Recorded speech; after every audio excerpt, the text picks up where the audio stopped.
Wow, it's been a while ever since I contributed to PokeMoshPit, and I call myself a director? What's wrong with me? Anyway, what's happening, YouTubers? KLOL 2011 finally back again, bringing you the coolest battles of yesterday and today. And my opponent's gonna lead out the high Dragon, right? I immediately protect, not only to scout out to see what my opponent will lock himself into, but to get my poison heal ability activated with the Toxic Orb, right? He sees that he locks himself into Surf, considering that he's Choice Scarf or Choice Specs. I'm gonna immediately switch out into my Jellicent, and then double switch right out into my Fortress. And the fact that he switched right out into Ferrothorn confirms in the back of my mind that he is Choice in some shape or form. I am going to set up the entry hazards as well as him. I am going to rapid spin his entry hazards, but you know something, on a one-on-one bout with Fortress and Ferrothorn will always come up on top because of his ability to steal Thorns. So there's no, and plus to add insult to injury, there's no way that I can stay in with the Fortress and guarantee that he won't be able to set up the entry hazards. So, you know, to cut a long story short, I'm just going to have to switch right out into something that will scare away the Ferrothorn, in this case Tyranitar with the anticipated Fire Blast, which I actually don't carry since I'm Choice Banded. So what I'm going to do, I'm going to lock myself into Stone Edge and hopefully hit something on the switch in. Latios comes in. Do I hit the Stone Edge, ladies and gentlemen? Yes, I do! And that is a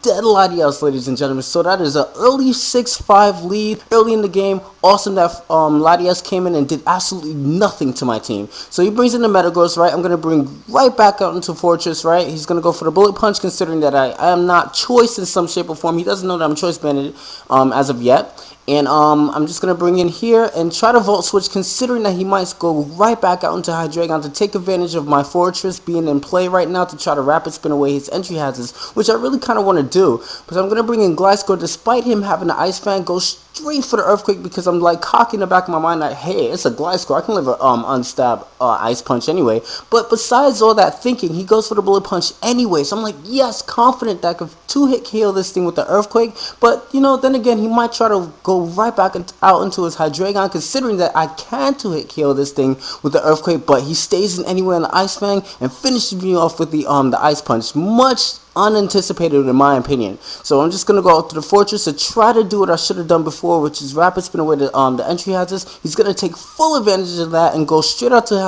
his Hydreigon, right? And I'm like, you know what? I have the Volt Change.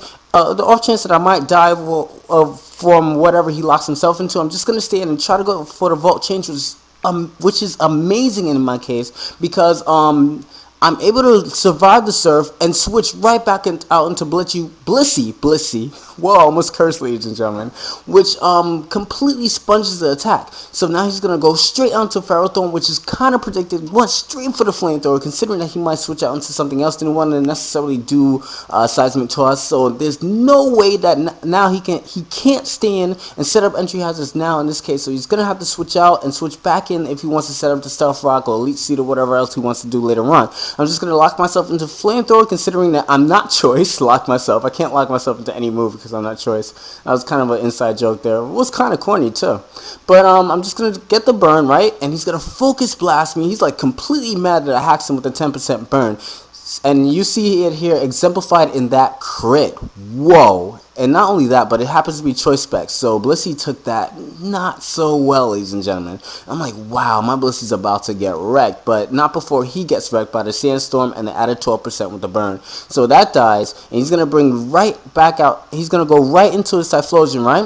I'm just going to stay in and do Seismic Torch just for the off chance that he might go for the substitute, considering that I might want to save my Blissey for later on. So I'm just going to sub up. And then now I'm going to switch right back out into Fortress, considering that he might want to do a fire move or some sort. It goes straight for the Eruption, finishes my Fortress, no doubt. That was definitely brought in for Death Fodder, and now he's exposed. I get to bring in my Latias and finish this thing off with the Choice Spec Psychic. But in the back of my mind, why did I lock myself into Psychic, considering that he has the Metagross left, and if he brings in Metagross, I can finish that off with the Choice Spec Surf as well. So he's going to bring in Persian, which is obviously faster than my Latias. Going to switch right back out into Jellicent, considering that he might have the Fake Out. I'm kind of afraid of Hypnosis, but then again, Hypnosis happens to be 6% accuracy, but I don't necessarily want my guys asleep, so I just go out straight into Blissey just to test that theory. He's going to go use Thunderbolt, considering that I had Jellicent out earlier on the last turn. And I'm like, oh man, I can't survive another Thunderbolt. And he's going to go for the Water Pulse, which is amazing, considering that Water Pulse is just 5% less where Persian is concerned, meaning that with Persian, instead of 60 base, Water Pulse is 90 base, and Thunderbolt is 95. So I think I got it right, actually. Correct me if I'm wrong, ladies and gentlemen. But it's 95, right? And I survived that just because of that with like 5 HP. Able to get up for softball, switch right back out into my Latias. He U-turns on the switch, goes out into his Metagross. Considering that I do have the Surf, have not locked myself into anything, he's going to do a Bullet Punch as a final statement before he gets destroyed, demolished, and demolished by that Surf, ladies and gentlemen. So he's going to go right back out into his Persian, considering that he might want to go out for the fake out, right? I'm just going to switch right out into Tyranitar. I know he has the Ferrothorn left, and I don't necessarily know if he knows that I'm choice banding in any case. I know he's going to want to maximize his damage potentials by going out and using U-turn, and then later on coming back in and hitting me with the Water Pulse. So I went for the pursuit, finished that thing off, and now he's stuck in Ferrothorn. I could just bring in Latias for the Death Fighter, considering that he wants to go for the Gyro Ball, and bring in Blissey to finish that thing off with the Flamethrower. So that was definitely a great game. Viewers, do not forget to rate, comment, subscribe, and continue to enjoy the rest of my videos. Peace.